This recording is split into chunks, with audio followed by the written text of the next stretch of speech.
তো আপোনালোকে দেখিব পাৰিছে চাৰিওফালে কচুৱে কচু আৰু কচু খাই খুবেই ভাল লাগে আৰু ইয়াৰ ধৰক আইৰণৰ পৰা আদি কৰি তেনেকৈ গুণাগুণো বেছি খেতিটো কেনেকৈ কি কৰিব পাৰি এইটো কোনো বাহিৰৰ খেতি নহয় এইটো সদায় আমি সৰুৰ পৰা দেখি অহা খেতি তেনে সহজে কৰিব পাৰি এই দাদাই কৰি আছে কচু দাদা এতিয়া এই আপোনাৰ কচু বাৰীখন কিমানমান আছে বাৰু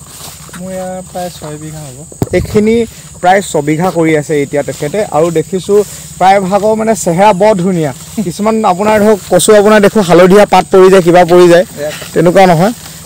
এইটো কি কচু হয় এইটো লাহি কচু লাহি কচু এইটো বেছিকৈ চলে মাৰ্কেটত ন আমাৰ অসমত দেখিছে আপোনাৰ ইয়াত চাই চাব পাৰে বৰ ডাঙৰ চাইজ নহয় এইটো আপোনাৰ আধা কেজি হ'ব ন তেনেকৈ আপোনাৰ কেজিত 4টা 5টা তেনেকৈ পোৱা যায় আৰু এইটো আমাৰ কিনিবলৈও ভাল খাবলৈও ভাল তেনেকৈ আৰু ইয়াত দেখিছোঁ আপোনাৰ কোনো উইপোকা জাতীয় একো নাই মানে এতিয়া ধৰক আপোনাৰ এই খেতিটোৰ বিষয়ে কওকচোন আৰু কেনেকুৱা মাটি ৰুব লাগে কি নাই ক'বলৈ গ'লে ইয়াক বালিচহীয়া মাটিয়ে লাগে আৰু কথাটো হ'ল কি বালিচহীয়া মাটিতেই হয় অকল সেয়াও কথা নহয় মোটামুটি যদি পানী নুবুৰা মাটি হয় এই কচুটো খুব ভালধৰণে সিজেও আৰু আলতীয়া হয় খাবলৈ আৰু খেতি সম্পৰ্কত এতিয়া ইমানখিনি মাটি যদি খেতি কৰিছোঁ মই ইয়াত জানিলে ইয়াৰ অতি সহজ হয় মানে মানুহৰ শ্ৰম বহুতেই কম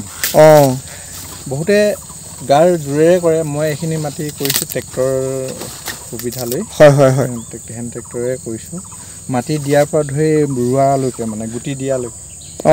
এটা প্ৰব্লেম পাওঁ মানে কেতিয়াবা ধৰক কিনি আনো ঘৰত মা বাপ প্ৰায় গালি খাওঁ যে কচুটো নিসিজা আনিলি চাব নাজানিলি কথাটো কি মানে সেইটো মেইনকৈ যিটুকুৰা মাটিত কচু গুৰি অংশটো ডুবি যায় বৰষুণৰ বতৰতে হওক বা হেৰিয়ত ডুবি থাকে 2-3 দিনলৈকে খুব বেছি সিহঁতে মানে খানা টাইমত যদি পানী শুহি লয় তেতিয়া মানে তেতিয়া নিসিজে আচ্ছা মানে কোনো জাতলৰ কথা নহয় মানে জাতলৰ কথা নহয় কচু কালাৰটোতে গম পায় তেতিয়া যদি পানী বোৱা মাটি কচু হয় এনেকুৱা ধৰণৰ ৰঙচুৱা নহ'ব তেতিয়া অন্ততঃ ইয়াৰ গাৰ বৰণৰ নিচিনা কলা হ'ব মানে সেই কচু যেনেকে এই গা বৰণৰ কলা হয় তেনেকে কলা হয় যে কচুটো এনেকে আপোনাৰ দেখিছে নাই এইটো কিন্তু টেকনিক আপোনালোকে ইউজ কৰিব পাৰি যেতিয়া কচুটো কিনে মানে কি ধৰক পাতলা মাটি ৰঙৰ যদি হয় তেতিয়া ধুনীয়া যদি কচু ৰঙৰ হয় তেতিয়াহ'লে আপোনাৰ ধুনীয়া কচু এইটো সিজিব ধুনীয়াকৈ আৰু আপোনাৰ যদি কলা পৰি থাকে তেতিয়াহ'লে আপোনাৰ সাৱধান সেইটো কিন্তু আপুনি ঘৰত গালি খোৱা এইটো মানে হ'ব এইটো মানে সিজা নাযায় এইটো পটককৈ আৰু এতিয়া ধৰক তেনেকৈ দৰৱ পানী কেনেকৈ কি ইউজ কৰা হয় দৰৱৰ কথাই নাই ফুল অৰ্গেনিক হয় ন দৰৱৰ কথাই নাই কথাটো হ'ল কি মাটিটো প্ৰথম বছৰ দেখিছে নহয় মাটিটো কিমান ধুনীয়া ফচফচীয়া একদম কোমল মাটি হয় নাই ইয়াত মানে বালিচহীয়া মাটি হ'ব লাগে আৰু তেতিয়া কচু গঠনো ভাল এতিয়া গাঁতটো কিমানকৈ কেনেকৈ মাৰা হয় বাৰু এতিয়া ধৰক ঢাপ হিচাপে দেখিছোঁ এতিয়া ধৰক কেইবাৰ মাটি উঠোৱা চপোৱা হয় তেনেকৈ কি বাৰু মোটামুটি ইয়াত মই 2বাৰ মাটি দিলোঁ আৰু এইটো ট্ৰেক্টৰে দিয়া আৰু গাঁতটো কিমান দ কৰিছিলে এইখিনি প্ৰায় 6 ইঞ্চিমান তলত আছে 6 ইঞ্চিমান ন 6 ইঞ্চিমান তলত মই ভাবিছিলোঁ কি কচু ডাঙৰ হ'বলৈ আপোনাৰ বহুত দ কৰিব লাগে একচুৱেলি সেইটো নহয় মানে সেইটো নহয় দ বুলি কথা নাই বৰ দকে যদি গাঁত এটাও খানা যায় তাক যদি পুতি দিয়া যায় পুতি দিলে সি আকৌ সেই ওপৰলৈ আহি ওপৰতে বাঢ়িব যেনেকৈ কচুটো ইমান টুকুৰা বাঢ়ি আহি ইয়াৰ পৰা গ্ৰোথটো আহিছে কথাটো হ'ল কি যদি বোলে তলতে দিলোঁ খুব এটা মই ডাঙৰ কচু পাম সেয়াও কথা নহয় সেইটো কথা নহয়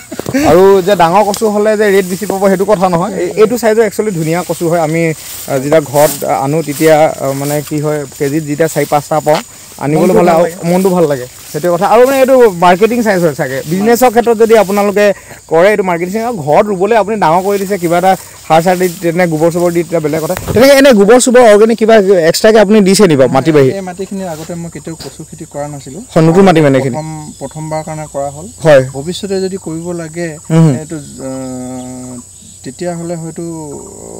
ঠাই সলালে ভাল হ'ব এতিয়া ধৰক আপোনাৰ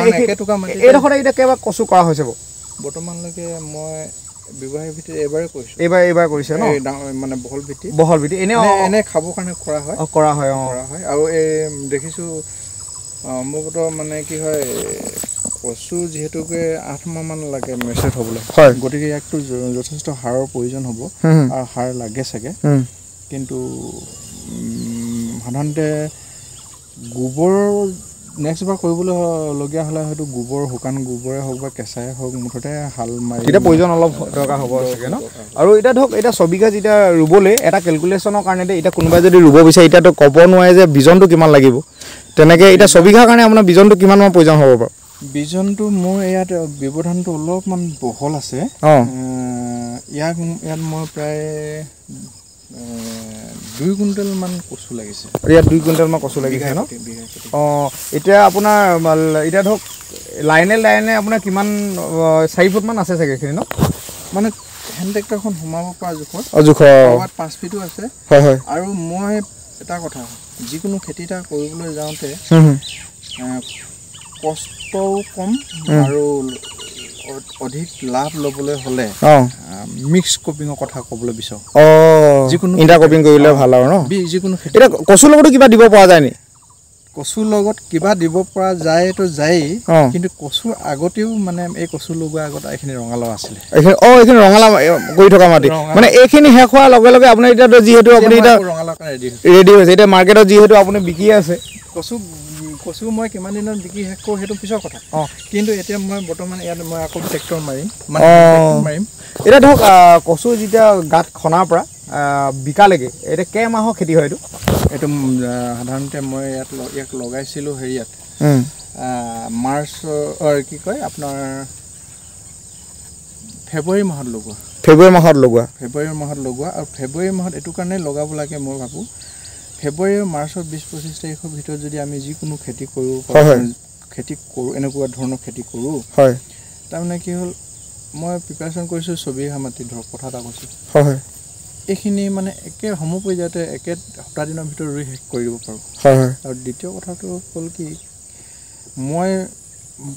আমাৰ ইয়াৰ জলবায়ু নৰ্থ ইষ্টৰ জলবায়ুটো হ'ল এনেকুৱা মাৰ্চৰ 20-25 তাৰিখ অহাৰ লগে লগেই বৰষুণ আহি যায় বোলে আজি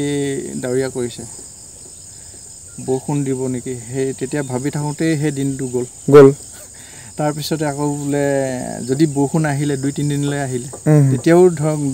2-3 দিন ব্যৱধান এটা ঘটিলে সেইটো কাৰণে মাৰ্চৰ আগতে মাৰ্চ মাহ সোমোৱাৰ আগতে ইয়াক ৰুই শেষ এতিয়া দেখিছোঁ যে আপোনাৰ কচুবোৰ প্ৰায় ধুনীয়া এতিয়া ধৰক প্ৰায় বুলি নহয় গোটেইখিনি কোনো দাগি নাই কোনো উইপোক নাই এতিয়া ধৰক আমি যেতিয়া আমাৰ ঘৰত কেইজোপামান লগাইছিলে সেইডোখৰ মাটিত মানে আমাৰ উইপোকা খাই দিয়ে সেইটো কেলৈ হয় বাৰু বা তাৰ ব্যৱস্থা কিবা আছে নেকি তাৰ ব্যৱস্থা নিশ্চয় আছে যিহেতুকে মই ব্যৱসায়িক ভিত্তিত কৰিছোঁ ইয়াত মই এটা বস্তু দিছিলোঁ যিটো মানে কি কয় আপোনাৰ মালাথিয়ন পাউডাৰ এই কচুটো দিয়া আছিলে ৰোৱা সময়ত দিছিলোঁ মালাথিয়ন পাউডাৰটো যিহেতু ইয়াৰ মাকটোতহে আছিলে লাগি আছিলে মানে কচুখিনিত সানাই কেনে আপুনি লগাইছিলে মানে ৰুই দিছিলে তেতিয়া খুব কম পৰিমাণে মানে মোৰ খৰচাটো খুব কম পৰিমাণে হয় আৰু বেলেগকৈ আকৌ বেলেগ দৰৱ দিবলগীয়া নহয় খৰচাটো নাবাঢ়ে লগতে এই কামটো লগে লগে সমান উইপোকৰ বাহিৰে তেনেকৈ এতিয়া আৰু বেলেগ অন্য কিবা বেমাৰ চেমাৰ কেমিকেলৰ অন্যথা আৰু হেৰি সৰিয়হ জাবৰ দিব পাৰি ন তেতিয়া মানে কি হয় সেই হেৰিবিলাক নাইকিয়া হয় ইয়াৰ এতিয়া ঘৰত ধৰক তলৰ বেমাৰ বুলি ক'লেতো উইপোকটোৱে ধৰক মানে এটা টেনশ্যন কিন্তু ওপৰৰ কিবা গছজোপা কিবা আছে নি এনেকৈ তেনেকৈ নাই মই জনাত ইয়াক পাতখিলা কোনো বস্তুৱে নাখায় যিহেতুকে ইয়াত মোৰ নিজৰ ছাগলী চৰি থাকে ছাগলীয়ে ক'ত খাব ছাগলী খোৱা কোনো বস্তু খোৱা বস্তু নহয় বৰ্তমান পৰ্যায়ত এটা বস্তুৱে আছে ইয়াক পাত খোৱাৰ ভিতৰত সেইটো হ'ল কি এই মানে ফৰিংটো আৰু এটা এনেই সুধি লৈছোঁ দেই এতিয়া ধৰক আমি যেতিয়া বজাৰলৈ যাওঁ কচুথুৰি আমি কিনি খাওঁ ঠিক আছে বাৰীত পালেতো পালেই বাৰু এতিয়া টাউন এৰিয়াততো প্ৰায়ভাগে এতিয়া কচু কিনি খোৱা হয় আমাৰ এতিয়া ঠিক তেনেকৈ আপোনালোকে ব্যৱসায় বৃদ্ধিত কৰে তেতিয়া কচুটোৰ লগত তাৰ আগত যেতিয়া গছজোপা থাকে তেতিয়া কচুথুৰি বিকায় নেকি বা পাৰি নেকি বা তেনেকৈ বৰ্তমান পৰ্যায়ত এইখিনিতো এতিয়া মই মেচিউৰ হৈ গ'ল এইখিনি যদি খাব পাৰে বা কোনোবাই যদি বিকো বুলি কয় তেতিয়াহ'লে বিকিব পাৰে নিশ্চয় তাৰমানে আৰু এটা কথা হ'ল কি এই কচুবিধৰ কোনোটোৱে মানে নোখোজে এতিয়া ধৰক যিহেতু লাহি কচু এইটো হয় নাই বাৰু আমাৰ এতিয়া ধৰক মোৰ যদি গাহৰি পোহোঁ ঠিক আছে যদি কাৰোবাৰ যদি গাহৰি ফাৰ্ম আছে কচুটো আইৰণৰ কাৰণে বা তেনেকৈ খুৱাই দানাত দিয়ে তেতিয়া এই গছজোপাৰ তলত যে কচুটো লাগি আছে ওপৰত মাজে মাজে কাটি কিনে দিব পৰা যায় নাই বাৰু বৰ্তমান পৰ্যায়ত মই এতিয়া উঠাই আছোঁ যিহেতুকে এই অংশখিনি ওপৰ অংশখিনি কাটি নিব পাৰে নিব পাৰি ন তেনেকৈ পাৰে এইটো মানে ভাল হেৰি আপোনাৰ আন্দাজত এতিয়া যিহেতু মই ইনকমলৈ আহিছোঁ দেই এতিয়া 6 বিঘাত আপোনাৰ 2 কুইণ্টেল আপোনাৰ লাগি গ'ল ৰুবলৈ 6 বিঘাত 2 কুইণ্টেল নহয় প্ৰতি বিঘাত 2 কুইণ্টেল প্ৰতি বিঘাত 2 কুইণ্টেল তেনেহ'লে চবে 12 কুইণ্টেল লাগিলে 12 কুইণ্টেল আপোনাৰ লাগিলে এতিয়া আপোনাৰ 12 কুইণ্টেল আপুনি বিজনটো কেনেকৈ কিনিছিলে বাৰু এই বিজনটো আনিছিলোঁ মই ডিৰাক অঞ্চলৰ পৰা আৰু কাকপথাৰ ডিৰাক অঞ্চলৰ পৰা তেওঁ মোৰ নিচিনাকৈ অলপ বহল ভিত্তিতে কৰিছিলে আৰু এজন মানুহৰ পৰা মই গুটি সংগ্ৰহ কৰিছিলোঁ আৰু তেওঁ যিহেতুকে ব্যৱসায়িক ভিত্তিত কৰিছিলে আৰু খুব সৎ মানুহ মোক মানে ইমানখিনি লগালে যদি ইয়াত বেলেগ কচু অহা নাই সহজা নাই মানে এনেকুৱা বিশ্বাসী আৰু 1 নম্বৰ মাল দিলে আপোনাক বিজনটো ভাল মানে বিজন দিলে আৰু এতিয়া ধৰক আপোনাৰ কিমান এটা আশাবাদী এতিয়া আপোনাৰ কিমান 6 বিঘাত এতিয়া কিমানখিনি পোৱা মানে মই যিহেতু ইমান সৰহীয়াকৈ কৰা নাই গতিকে লৈ এতিয়া দামৰ ওপৰত নিৰ্ভৰ কৰিব লগতে এতিয়া কি কিমান ওলাব কি ওলাব অন্তিম পৰ্যায়তহে ক'ব পাৰে সেইটো কৰা যে তো যেতিয়া আমি নেক্সট কেতিয়াবা সময় এটা খবৰ লৈ আপোনালোকক নিশ্চয় জনাম আৰু এটা কথা কওঁ কচু খেতি কৰি মানুহে লোকচানত কেতিয়াও নপৰে মই এইটো ক'বলৈ বিচাৰিছোঁ এতিয়া মই মাকটো উঠাই দি মাকটো যিহেতু মেচুৱেট হৈ গ'ল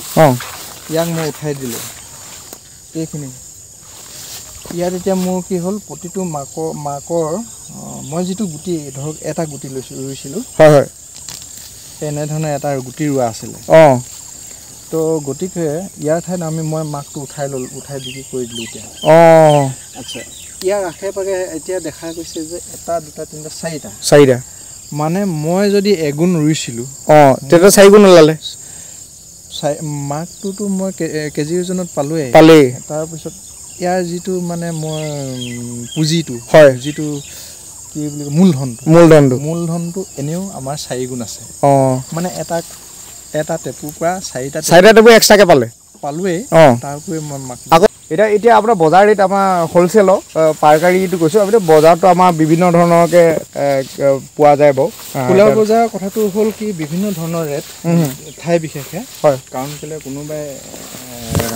পাইকাৰী বজাৰখনৰ পৰা 1 কিলোমিটাৰ দূৰতে নি বিক্ৰী কৰিলে তেওঁ 35 টকা নি 40 টকাত বিকিছে 5 টকা এটা বেনি এতিয়া আপোনাৰ বাৰীৰ পৰা এতিয়া বৰ্তমান কিমানকৈ গৈ আছে বৰ্তমান মই ইয়াত বাৰীৰ পৰা বুলি নহয় মই আজি বজাৰত যিহেতু দিলোঁগৈ মই 35 টকাকৈ দিলোঁ ধুনীয়া দাম এইটো তো মোৰ মানে কেৰিং খৰচাটো 5 টকা মিলালোঁ মোৰ 30 টকা হয় আৰু এইটো এতিয়া কিমান দিনলৈকে আপুনি বিক্ৰী কৰিব শেষ কৰিব লাগিব এই কচুখিনি এইখিনি আগষ্ট মাহৰ শেষৰ ভাগলৈকে এই গছ সম্পূৰ্ণ মৰি যাব ন তেতিয়া মই ইয়াক চব টেপুৰ সৈতে চব পাব পাৰিম আৰু মই যি দেখিছোঁ একদম নিচে সহজে কোনো টেনশ্যন নোহোৱাকৈ এইটো খেতিটো কৰিব পাৰে আপোনালোকে ইয়াৰ বিষয়ে যদি আৰু কিবা মোৰ যদি থাকি গ'ল ঠিক আছে মই এই দাদাক যদি কিবা সুধিব থাকিব বা দাদাই ক'বলৈ থাকি গ'ল আপোনালোকে কমেণ্ট ছেকশ্যনত যাব আপুনি কমেণ্ট দিব ধন্যবাদ